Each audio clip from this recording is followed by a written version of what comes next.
Halo, selamat berjumpa lagi dengan saya dan pada saat ini kita akan kembali membahas satu materi yang ada di SMP kelas 9. Materi yang akan kita bahas adalah tentang sistem reproduksi tumbuhan. Kalau pertemuan kita yang lalu kita sudah membahas tentang sistem reproduksi pada manusia. Dan sekarang kita akan melanjutkan materi tentang sistem reproduksi tumbuhan. Apa yang menjadi dasar firman Tuhan dalam materi kita pada saat ini? Dasar firman Tuhannya adalah terdapat dalam Kejadian 1 ayat 11, di mana Allah berfirman, "Hendaklah tanah menumbuhkan tunas-tunas muda, tumbuh-tumbuhan yang berbiji, segala jenis pohon, buah-buahan yang menghasilkan buah yang berbiji, supaya ada tumbuh-tumbuhan di bumi." Jadi kita imani bahwa segala sesuatu termasuk di dalamnya tumbuh-tumbuhan yang ada di bumi adalah hasil ciptaan daripada Tuhan. Dan sekarang kita akan membahas tentang sistem reproduksi tumbuhan. Apa yang akan kita pelajari? Kita belajar dulu tentang indikator. Yang menjadi indikator dalam pembahasan kita pada saat ini adalah menjelaskan pengertian reproduksi aseksual pada tumbuhan. Yang kedua, menyebutkan macam-macam reproduksi aseksual pada tumbuhan. Kemudian yang ketiga, menjelaskan reproduksi seksual pada tumbuhan. Dan yang keempat adalah menjelaskan perbedaan reproduksi seksual dan aseksual pada tumbuhan. Mari kita mulai dengan yang pertama. Sistem reproduksi pada tumbuhan sebenarnya secara umum dibagi atas vegetatif dan generatif. Yang vegetatif adalah reproduksi vegetatif atau reproduksi aseksual, di mana reproduksi aseksual ini terbagi atas vegetatif alami dan yang kedua adalah vegetatif buatan. Kemudian yang generatif, reproduksi generatif atau reproduksi seksual. Nah, reproduksi generatif atau reproduksi pada tumbuhan secara seksual itu juga dibedakan atas dua bagian. Yang pertama adalah fertilisasi dan yang kedua adalah tentang penyerbukan. Nah, kita akan membahas masing-masing reproduksi vegetatif dan reproduksi generatif, dan kita akan mengawalinya dengan reproduksi vegetatif. Reproduksi vegetatif atau tidak kawin, contoh yang pertama adalah rizoma. Rizoma adalah batang yang tumbuh dalam tanah, contoh jahe, kunyit, temulawak, dan kencur. Jadi ini jahe, kemudian ini kunyit, kemudian ini temulawak, kemudian ini adalah kencur. Jahe, kunyit, temulawak, dan kencur banyak kita kenal dalam kehidupan sehari-hari. Tumbuhan ini juga termasuk tumbuhan obat-obatan yang banyak digunakan oleh masyarakat yang ada untuk menyembuhkan berbagai macam penyakit. Jadi selain dapat dicampur dalam bahan makanan yang kita makan setiap hari, bahan-bahan ini juga dapat digunakan sebagai obat-obatan. Kemudian yang berikut, yang aseksual yang berikut, yaitu umbi lapis. Apa itu umbi lapis? Umbi lapis merupakan batang yang tertutup lapisan daun berdaging. Contohnya, bawang merah, bawang putih, bakung.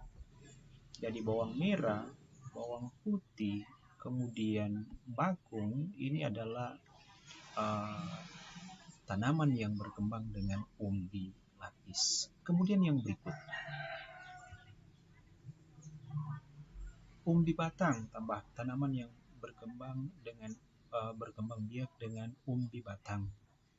Umbi batang merupakan bagian batang yang tumbuh dalam tanah, contoh kentang dan ubi jalar. Jadi kentang dan ubi jalar dia berkembang biak dengan umbi batang. Jadi kentang yang kita makan, yang seringkali kita makan, kemudian ubi jalar. Tanaman ini berkembang biak dengan umbi batang. Kemudian yang berikut, umbi akar. Umbi akar merupakan akar yang digunakan sebagai cadangan makanan. Jadi dalam pertumbuhannya, akarnya menjadi besar. Contohnya adalah singkong, bengkoang, dan dahlia. Ini singkong yang seringkali kita makan. Kemudian bengkoang, ini biasanya dibuat menjadi bahan-bahan kosmetika. Kemudian ini adalah bunga dahlia. Nah, tanaman ini berkembang biak dengan umbi akar. Kemudian yang berikut, yang berkembang biak dengan cara bertunas atau tunas. Jadi tunas berasal dari ujung batang atau ketiak daun. Contoh, pohon pisang dan tebu. Berkembang biak secara tunas. Jadi pisang dia bertumbuh secara bertunas, kemudian demikian juga dengan tebu. Kemudian yang berikut,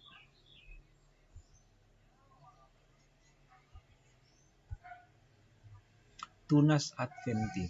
Apa itu tunas adventif? Tunas adventif adalah tunas yang tumbuh pada akar.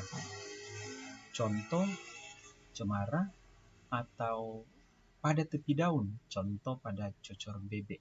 Jadi cemara dan cocor bebek ini dia berkembang biak secara tunas adventif. Ini pohon cemara. Biasanya tanaman ini digunakan sebagai tanaman hias. Kemudian cocor bebek jadi seperti ini. Jadi tumbuhan baru pada cocor bebek akan tumbuh pada bagian-bagian tepih daun pada cocor bebek. Dan cocor bebek ini dapat digunakan juga sebagai obat-obatan. Kemudian yang berikut, stolon atau geragi. Stolon atau geragi merupakan tanaman yang batang tumbuh menjalar di atas tanah. Jadi stolon atau geragi dia tumbuh merayap di atas tanah. Contoh daripada stolon adalah buah arbe, buah stroberi, dan pegagan. Ini arbe, tanaman arbe, kemudian ini stroberi, kemudian yang ini pegagan. Kemudian yang berikut,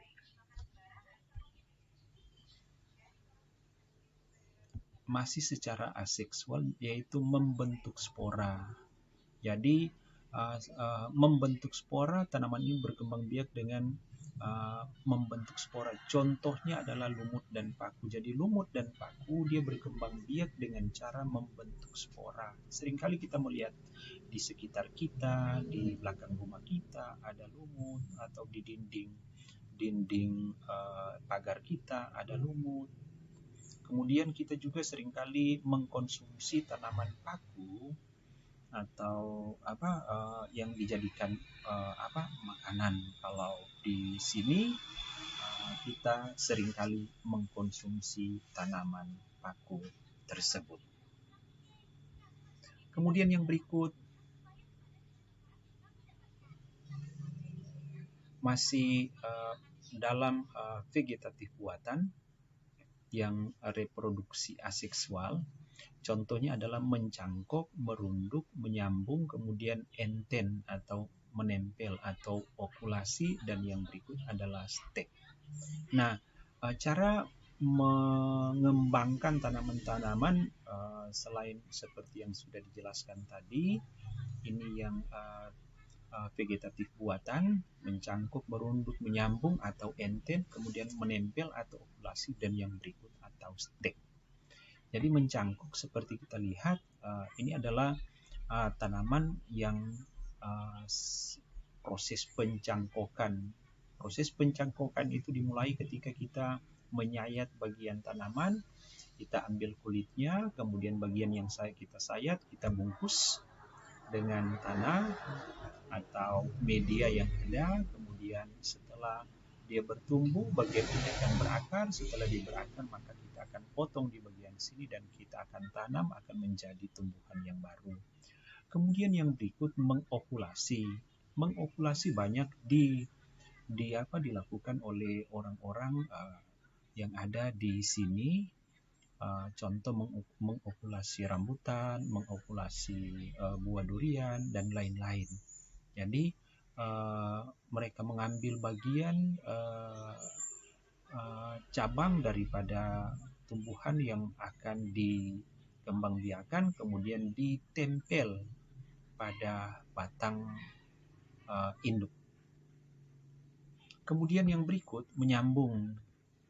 Menyambung juga banyak digunakan, dipraktikkan. Contoh untuk tanaman duku, tanaman mangga. Mangga juga selain bisa dicangkok, bisa diokulasi, juga bisa disambung. Jadi di proses penyambungan ini, bagian ujung dari pohon induk ini, bagian ujungnya disambung dengan cabang yang lain. Ujung cabang yang lain disambung di sini, kemudian diikat dengan menggunakan tali plastik. Lama-kelamaan bagian kedua pohon ini yang berasal dari spesies yang sama, lama-kelamaan dia akan membentuk satu tumbuhan yang baru. Kemudian yang berikut, stek. Jadi ini memperbanyak tanaman dengan cara stek, dengan cara kita memotong-motong batang dari tanaman tersebut, kemudian kita tanam kembali. Contoh adalah tanaman ubi, di mana batang tanaman ubi ini kita potong, kemudian kita tanam, maka dia akan menjadi tanaman ubi yang baru.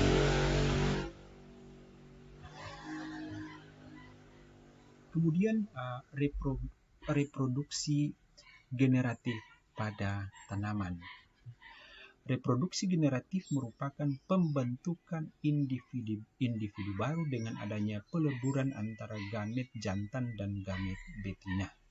Jadi terjadi peleburan antara gamet jantan dan gamet betina, sehingga dia akan berkembang dan akan menghasilkan buah, kemudian berkembang, selanjutnya kita boleh menanam. Nah, reproduksi generatif dapat terjadi pada tumbuhan yang berbiji terbuka atau gimnospermae, dan juga dapat terjadi pada tumbuhan yang berbiji tertutup atau angiospermae. Nah, organ reproduksi pada angiospermae adalah bunga. Ada bunga dari tanaman sebagai alat reproduksi. Ada bunga yang lengkap, tetapi ada juga bunga yang tidak lengkap. Bagaimana yang dimaksud dengan bunga yang lengkap? Bunga yang lengkap itu terdiri atas kelopak, mahkota, kemudian benang sari, dan putik. Jadi pada sebuah bunga, jika terdapat kelopak, terdapat mahkota, terdapat benang sari, dan putik, maka bunga ini digolongkan sebagai bunga yang lengkap.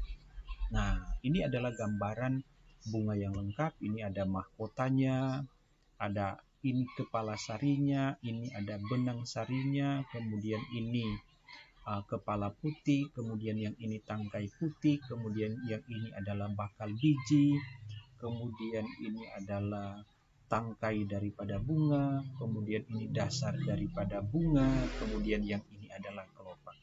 Jadi bunga ini dia termasuk dalam bunga yang lengkap karena semua komponennya ada. Kemudian yang berikut, bunga yang tidak lengkap. Kenapa disebut tidak lengkap? Di mana bunga tidak lengkap adalah bunga yang tidak memiliki salah satu atau lebih dari bagian-bagian bunga.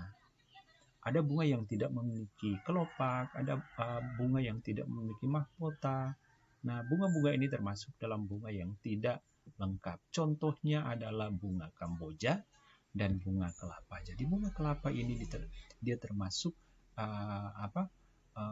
bunga yang tidak lengkap.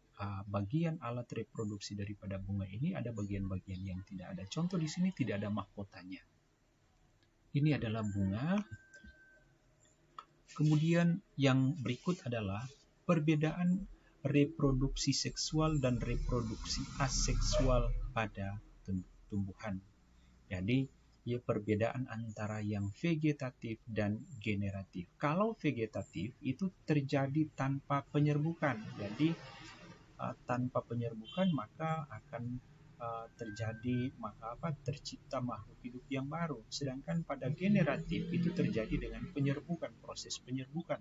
Terjadi pertemuan antara putik dan benang sari. Kemudian yang berikut, pada tumbuhan yang vegetatif itu menghasilkan tanaman yang sama persis dengan tanaman induknya. Jadi akan menghasilkan tanaman yang persis sama dengan tanaman induknya.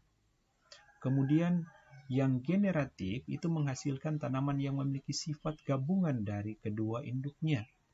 Ini yang secara kawin dan ini secara tidak kawin. Ini perbedaan antara reproduksi seksual yang kawin dan tidak kawin pada tumbuhan. Demikian materi kita pada saat ini sudah selesai. Dengan harapan semoga dapat dipahami. Terima kasih, Tuhan Yesus memberkati.